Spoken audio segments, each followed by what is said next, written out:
bahawa ada orang mengatakan kamu ini selalu bercerita tentang Rasulullah, kamu selalu mengatakan tentang baginda sallallahu alaihi wasallam. Bagaimana dengan kecintaan kepada Allah? Bagaimana dengan keagungan Allah? Kenapa kamu tak ceritakan Allah sebanyak-banyaknya? Kamu berlebih-lebih, melampau-lampau dalam mencintai Rasulullah sallallahu alaihi wasallam. Bukankah ini berat sebelah? Maka perkara ini dibuat kerana ketidakfahaman mengenai konsep kecintaan tersebut. Kerana kecintaan Allah itu sudah dipadukan dengan kecintaan kepada Rasulullah sallallahu alaihi wasallam. Apabila seseorang itu cintanya lebih kepada Rasulullah sallallahu alaihi wasallam meningkat, maka kecintaan Allah akan sama meningkat dengan kecintaannya kepada Rasulullah sallallahu alaihi wasallam. Begitu juga sebaliknya, jika seseorang itu mencintai Allah Subhanahu wa taala, meningkat kecintaannya kepada Allah, maka dengan automatik kecintaan kepada Rasulullah akan sama-sama meningkat dengan kecintaannya kepada Allah. Jadi tidak timbul masalah bahawa jika satu kecintaan naik, maka satu kecintaan akan turun. Tidak akan mungkin berlaku. Kerana kecintaan kedua-duanya adalah berpadu, bersatu. Jika naik satu kecintaan, maka kecintaan juga akan naik. Kerana itu dalam satu hadis, apabila seorang badui mengatakan kepada Rasulullah sallallahu alaihi wasallam, wahai Rasulullah, insya-Allah wa in syi'ta, dengan izin Allah dan juga dengan izin kamu. Maka Nabi sallallahu alaihi wasallam berkata begitu. Tapi katakan insya-Allah summa in syi'ta. Katakan dengan izin Allah, kemudian baru dengan izin Nabi sallallahu alaihi wasallam. Ya, dalam masyiah, dalam kehendak Nabi SAW kedepankan kehendak Allah, kemudian baru kehendak Nabi sallallahu alaihi wasallam. Dalam kecintaan, Nabi tak mengatakan Allah summa wa rasuluh. Allah tidak mengatakan, Nabi SAW tidak mengatakan Allah kemudian Rasulnya, tetapi Allah, Nabi sallallahu alaihi wasallam padukan dan Allah wa rasuluhu. Semoga Allah Subhanahu wa taala memberikan kita kecintaan dan dalam kepada Rasulullah sallallahu alaihi wasallam, kepada ahli bait kepada Rasulullah sallallahu alaihi wasallam. Semoga Allah Taala pastikan kita bersama di akhirat nanti bersama mereka. Semoga Allah Subhanahu wa taala manfaatkan kita dengan asrar dan rahsia-rahsia mereka. Untuk menjalankan kerajaan yang Rabbul Alamin.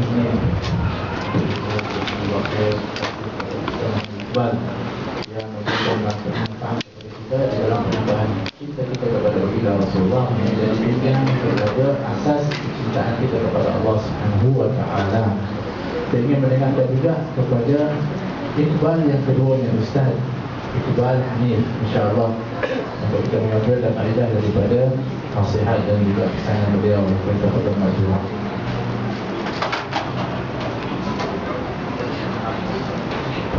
أعوذ بالله السميع العليم من الشيطان الرجيم. بسم الله الرحمن الرحيم. الحمد لله رب العالمين، والصلاة والسلام على سيد الأمين سيدنا محمد سيد الغر المحجلين وعلى آله الطاهرين وأصحابه المهتدين والتابعين لهم بإحسان إلى يوم الدين. الحمد لله. Bersyukur kita kepada Allah Subhanahu wa taala, yang mana dengan izin Allah Subhanahu wa taala dapat bersama-sama kita berkumpul di dalam satu majlis, iaitu majlis memperingati Rasulullah sallallahu alaihi wasallam. Sebenarnya kalau kata Ustaz Iqbal tadi, dia tidak layak untuk bercakap di hadapan, dan saya ini lebih tak layak lagi untuk bercakap di hadapan. Tetapi kerana ta'addub kepada sahibul majlis Habib Najamuddin, jadi saya terpaksa imtithalul awamir, terpaksa ikut perintah. Alhamdulillah. Apa tujuan kita datang kepada majlis ini? Tujuan kita adalah untuk mendapat cinta kepada Rasulullah sallallahu alaihi wasallam. Cukuplah kita dengar daripada perkataan Fadil Ustaz Iqbal yang menyatakan tentang cinta kepada Rasulullah sallallahu alaihi wasallam. Untuk apa kita cinta kepada Rasulullah sallallahu alaihi wasallam? Kalau kita dengar sebentar tadi, Rasulullah sallallahu alaihi wasallam tidak memerlukan cinta kita, kerana Allah Subhanahu wa taala telah mencintai akan Habibullah, telah mencintai Rasulullah sallallahu alaihi wasallam. Kita mencintai Rasulullah sallallahu alaihi wasallam. Yang pertama adalah kerana perintah. Yang kedua adalah untuk kerana kita nak mendapatkan cinta Rasulullah sallallahu alaihi wasallam. Rasulullah cinta kepada kita. Apabila kita cinta kepada Rasulullah, Rasulullah cinta kepada kita. Kita nak mendapatkan cinta Rasulullah sallallahu alaihi wasallam. Kita memperingati majlis Rasulullah sallallahu alaihi wasallam. Perlu kita memperingati Rasulullah sallallahu alaihi wasallam, bukan sekadar di majlis ini, bahkan setiap saat, setiap waktu, setiap hari, setiap minggu, setiap bulan dan berterusan hingga akhir saat kita bertemu dengan Allah Subhanahu wa taala. Apabila kita cinta kepada Rasulullah sallallahu alaihi wasallam, ketika mana berlaku seorang Badui memanggil Rasulullah sallallahu alaihi wasallam, "Ya Muhammad," dengan panggilan yang kuat.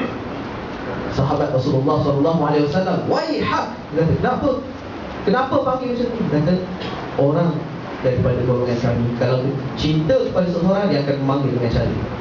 Rasulullah sallallahu alaihi wasallam menyebut, "Al-mar'u ma'a man ahab yaumal qiyamah." Seseorang itu bersama-sama dengan orang yang dicintainya pada hari kiamat. Tidakkah kita mahukan seseorang yang agung di sisi Allah Subhanahu wa taala untuk bersama-samanya di hari kiamat nanti? Jadi pada mula saat ini kita sentiasa mengingat Rasulullah sallallahu alaihi wasallam, dan masa yang akan datang dan seterusnya, setiap saat dan setiap waktu kita memperingati Rasulullah sallallahu alaihi wasallam. Kita memperbanyakkan berselawat kepada atas baginda sallallahu alaihi wasallam. Mudah-mudahan Allah Subhanahu wa taala kurniakan kita bertemu dengan Rasulullah sallallahu alaihi wasallam pada malam ini, pada malam esok, dan setiap malam kita bertemu dengan Rasulullah sallallahu alaihi wasallam.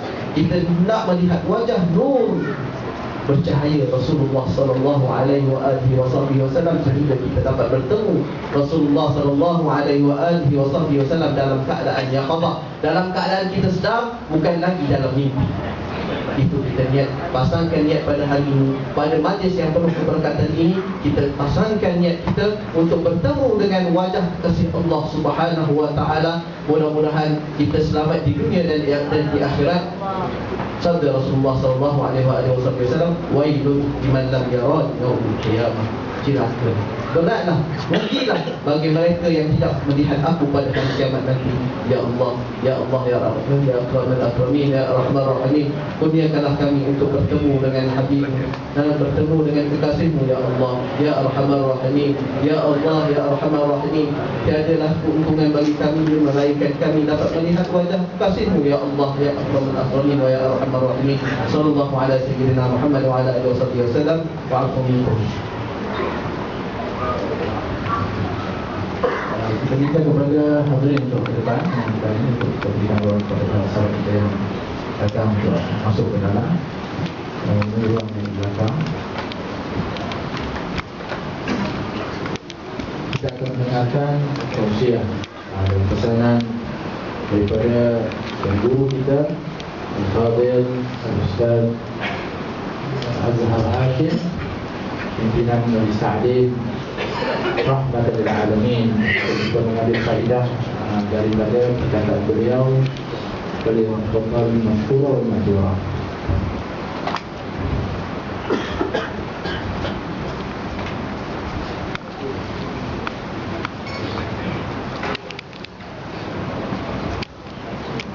Assalamualaikum warahmatullahi wabarakatuh. Bismillahirrahmanirrahim. Alhamdulillah ala ni'matil iman wal islam.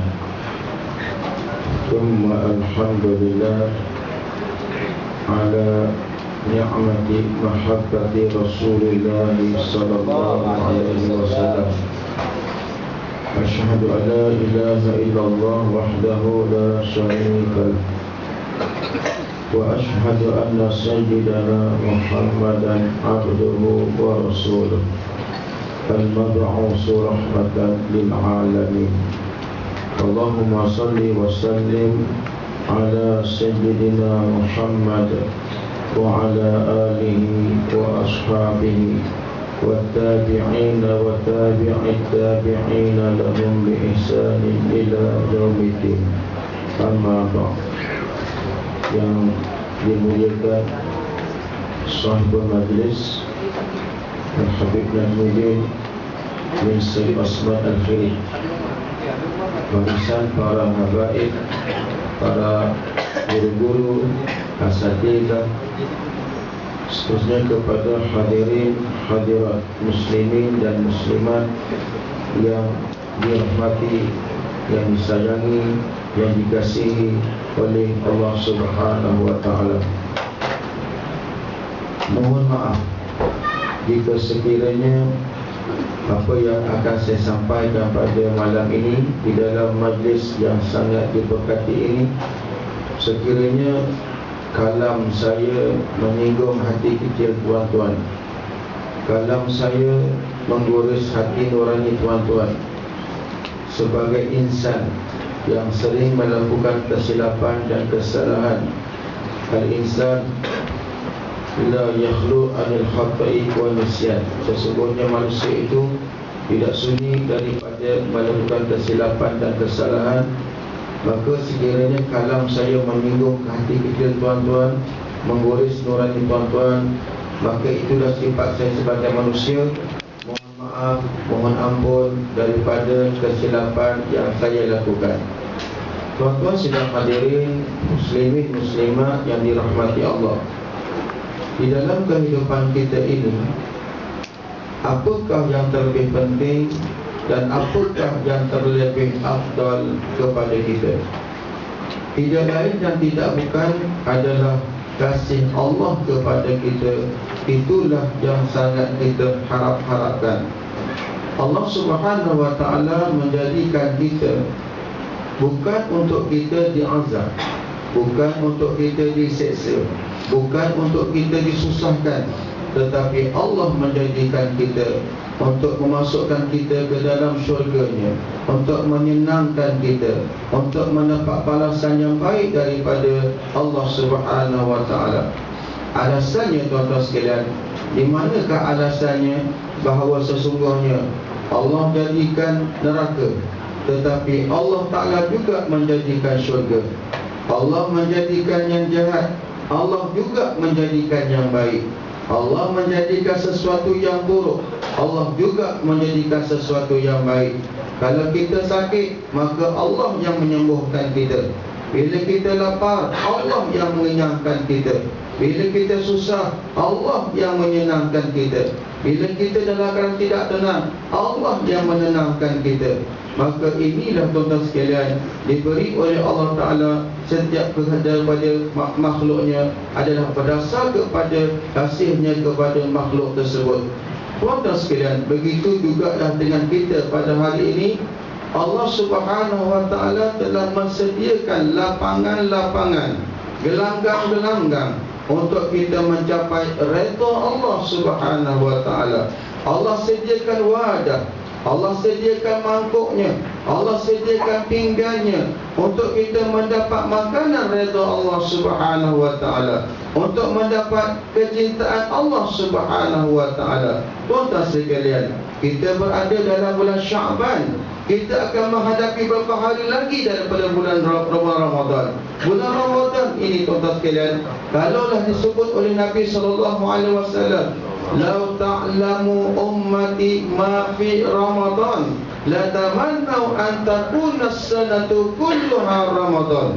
Jika sekiranya umat aku mengetahui apa yang ada di dalam bulan Ramadan, nescaya mereka mencita-citakan dalam satu tahun itu sekaliannya adalah bulan Ramadan. Kenapa dikata begitu?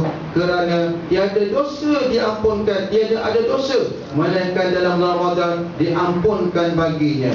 Tiada ada ibadat yang ditolak melainkan dalam Ramadan diterima segala ibadatnya. Ini tuan-tuan sekalian lambang daripada kasihnya Allah kepada kita.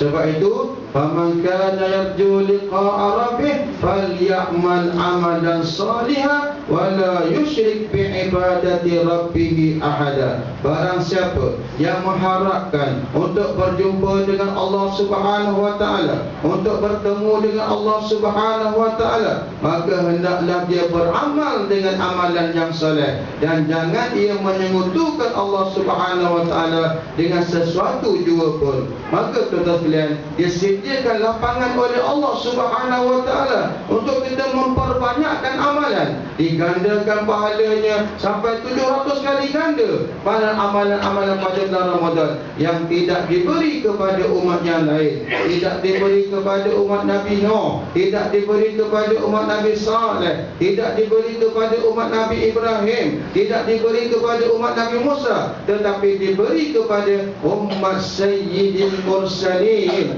Sayyid Taha, iaitulah Rasulullah sallallahu alaihi wasallam.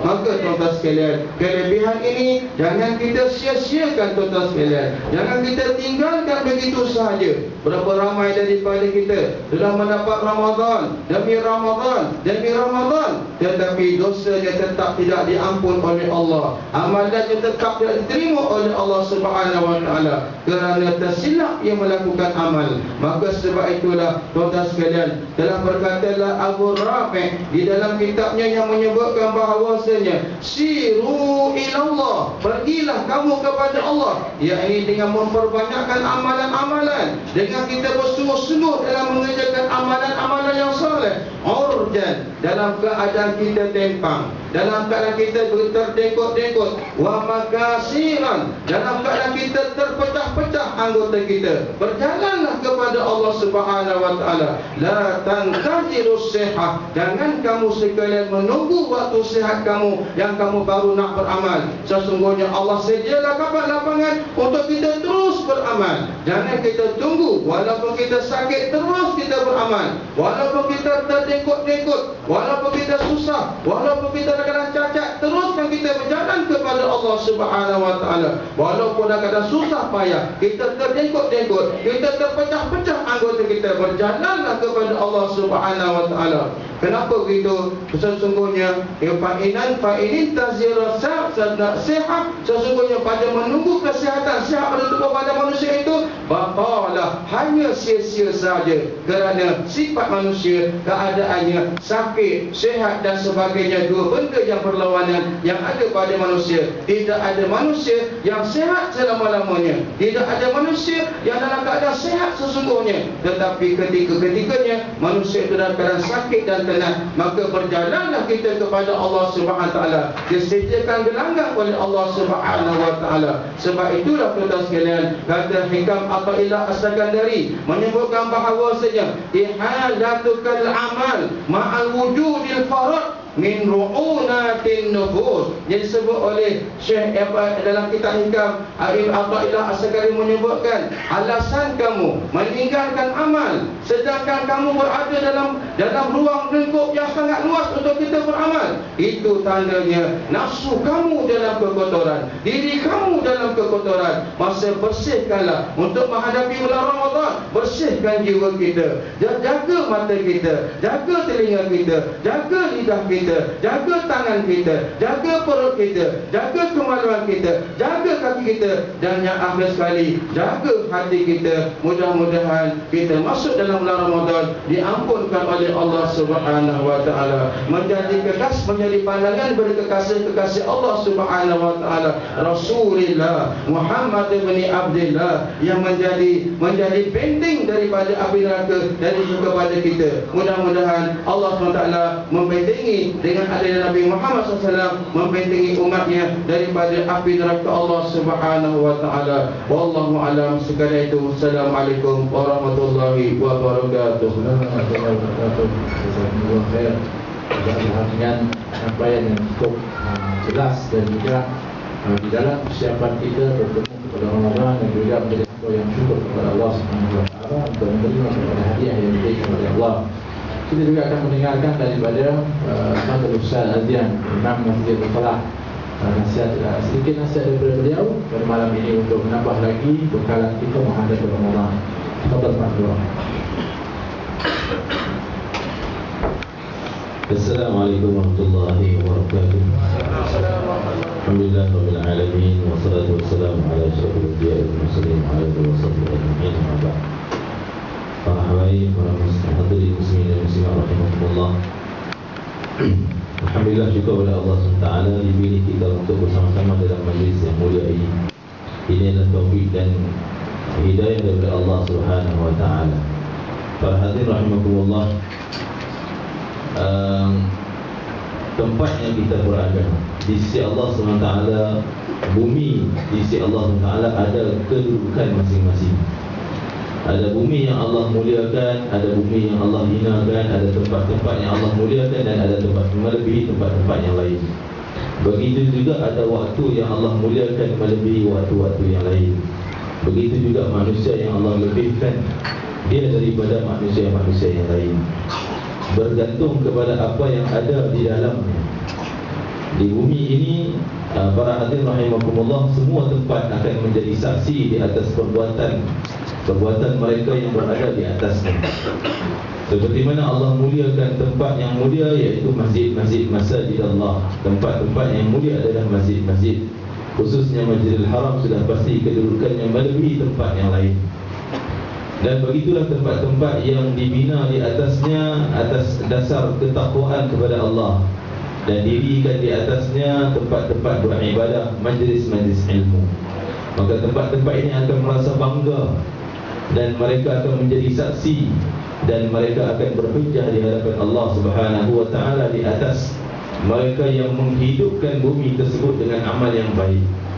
Para hadirin rahimakumullah, dalam sebuah hadis kursi Allah Ta'ala berfirman kepada malaikat Jibril, "Wahai Jibril, aku sayang kepada si fulan, maka kau kena turut sayang kepada si fulan." Maka Allah SWT, Jibril pun mendapat berita tersebut, menyampaikan kepada penduduk langit, mengkabarkan kepada penduduk langit di kalangan para malaikat yang lain bahawa Allah menyayangi si fulan. Begitu juga Allah, berita tersebut diturunkan ke bumi. Maka semua penduduk bumi akan mendapat berita kebaikan tersebut dan merasa bangga, dan mereka mengenali inilah si fulan yang disayangi oleh Allah Ta'ala. Oh, inilah orang yang baik, inilah orang yang dimuliakan oleh Allah Subhanahu wa ta'ala, kerana dia memuliakan agama Allah Subhanahu wa ta'ala. Antaranya adalah bumi ini akan menjadi bangga, ya Allah, si fulan ini datang tempat aku. Dia menghidupkan di atas muka bumi ini dengan perintah Allah, ketaatan kepada Allah Subhanahu wa ta'ala. Dan kita yakin bahawa di akhirat nanti, antara suara-suara yang akan memberi keampunan kepada kita, menyebabkan Allah ampunkan dosa kita, menyebabkan Allah angkat darajat kita, adalah tempat yang mana kita hidupkan dia dengan zikrullah, majlis ilmu dan sebagainya. Kehadiran kita tidak akan sia-sia dan rugi, walaupun kemungkinan kita hadir dan kita tidak dapat inputnya ataupun ilmu yang kita bawa balik. Mungkin disyarah dalam keadaan yang kita tak faham dan sebagainya. Adakah kelebihan-kelebihan lain yang kita dapat? Kata para ulama, kelebihan ilmu ini bukan sekadar kita pergi bawa balik ilmu, itu saja yang kita dapat. Tidak, itu baru salah satu cabang daripada cabangan-cabangan kelebihan yang lain yang kita dapat dalam majlis ilmu. Walaupun dia tidak memahami ilmu yang disampaikan, tetapi sudah pasti dia akan mendapat kelebihan-kelebihan ilmu yang lain. Dari sudut keampunan, dari sudut janji Allah Subhanahu wa taala syurga, dan jauhkan daripada siksaan neraka dan sebagainya. Para hadirin rahimahullah, banggalah kita bahawa kita dapat menghidupkan bumi yang mulia ini. Kita rasa bangga dan dia akan menjadi saksi kita, dan dia akan menyatakan kebanggaannya di sisi Allah SWT di akhirat nanti. Begitulah makhluk-makhluk yang lain juga merasa bangga dengan kehadiran zikrullah, kehadiran maulid Nabi SAW, salawat kepada Nabi, kehadiran majlis ilmu, majlis yang baik disebut sebagai taman-taman syurga. Begitulah para hadirin rahimakumullah, mudah-mudahan kita dapat berjaya menghidupkan majlis ilmu seumpama ini, walaupun dalam kumpulan yang kecil, walaupun sekadar yang hadir 2 orang, 3 orang dan seumpamanya. Kerana itu akan menjadi faktor yang menyebabkan kita bersama dengan ahli-ahli ilmu dan wal ulama, insya-Allah. Amin ya rabbal alamin. Jadi saya tidak bersedia untuk bercakap pada malam ini, tapi sekadar melaksanakan apa yang diperintah oleh Tuan Punya Majlis Habib Nahyuddin, jazakallahu khairan katsiran, kerana usaha beliau dan kita semua, tuan-tuan semua, menghidupkan tempat ini. Dan sudah pastilah tempat ini akan berbangga dengan usaha tuan-tuan dan puan-puan sekalian, insya-Allah. Allah a'lam wa a'lamukum. Wassalamualaikum warahmatullahi wabarakatuh. Terima kasih kepada Ustaz Azian dengan daripada pesanan-pesanan yang disampaikan oleh beliau. Saya akan dengarkan sekarang daripada Habib Mahdi dan Abu Bakar Hamid daripada tausiah yang akan disampaikan kepada beliau.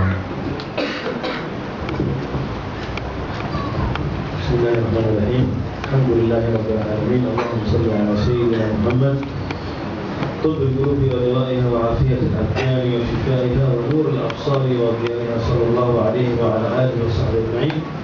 الحمد لله امتثالا بصاحب المجلس حبيب المجيد حفظه الله سبحانه وتعالى.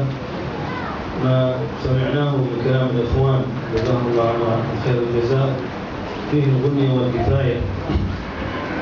ولو كنا نعمل بكل ما نسمع لصرنا من أولياء الله سبحانه وتعالى.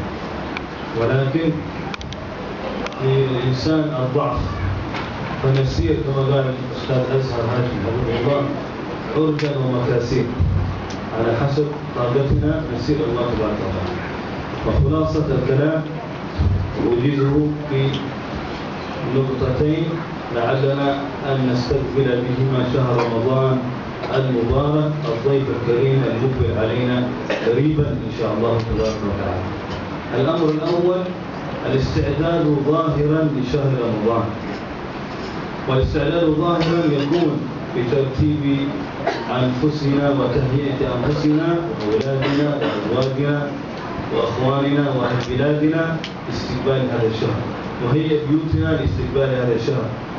نتهيأ أن يدخل علينا شهر رمضان إلى بيوتنا ونحن باستعداد تام لاستقباله بالطاعات والأذكار والعبادة والابتعاد الكلي عما حرم الله تبارك وتعالى. وكذلك في مصلياتنا وكذلك في مساجدنا ينبغي لكل أهل حارة أن يتعاونوا بينهم البين على إقامة مساجدهم، على إقامة الصلوات والأذكار والعبادة لله تبارك وتعالى. الكل يساهم في استقبال هذا الضيف الكريم حتى يقبلنا الله جميعا بمنه وفضله. والأمر الآخر الاستعداد باطنا لشهر رمضان.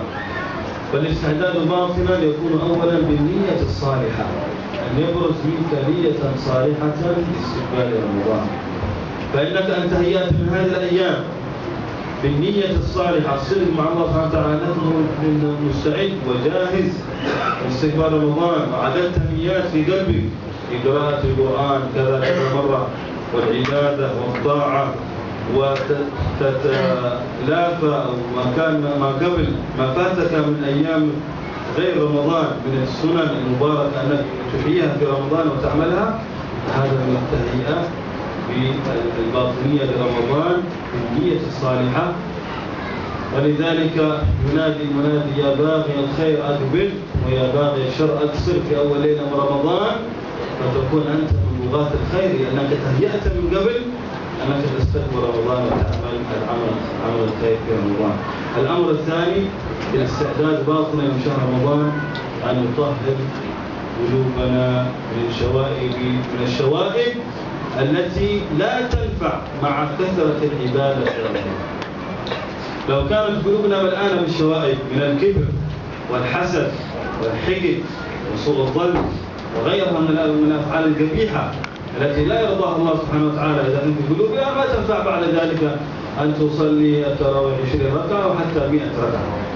ولابد أن تتهيأ حتى تنال بركات الركعات.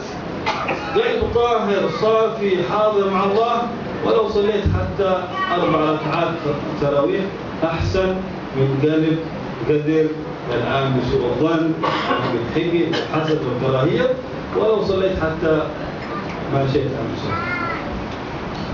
فأعمال الباطل عند الله أعظم من أعمال الظاهر.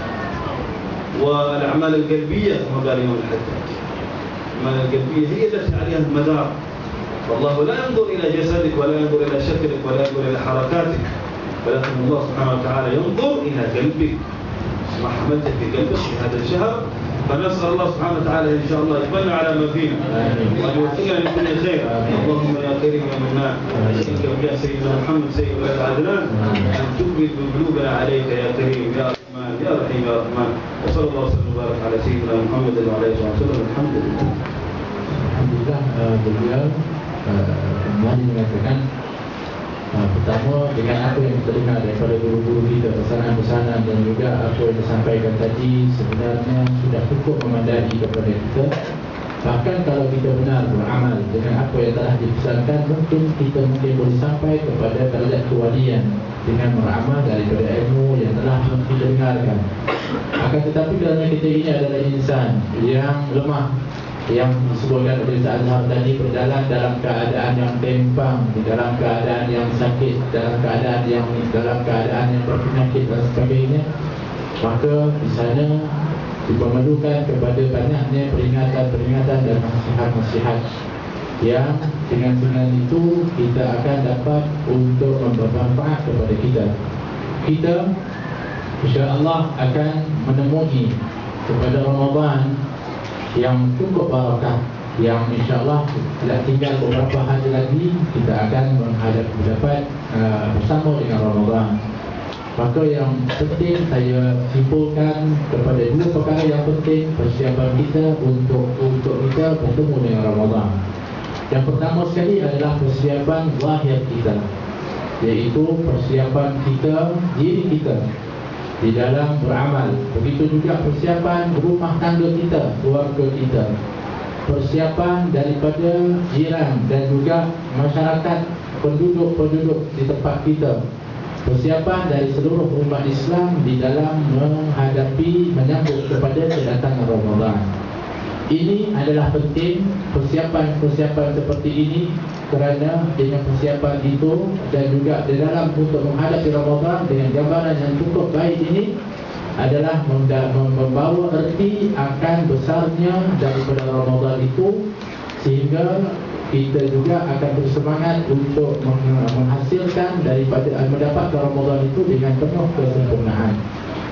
Siapkan diri kita dengan persiapan-persiapan yang cukup rapi. Aturkan waktu-waktu kita, aturkan keluarga kita, bagaimanakah mereka di dalam Ramadan, aturkan bagaimanakah penduduk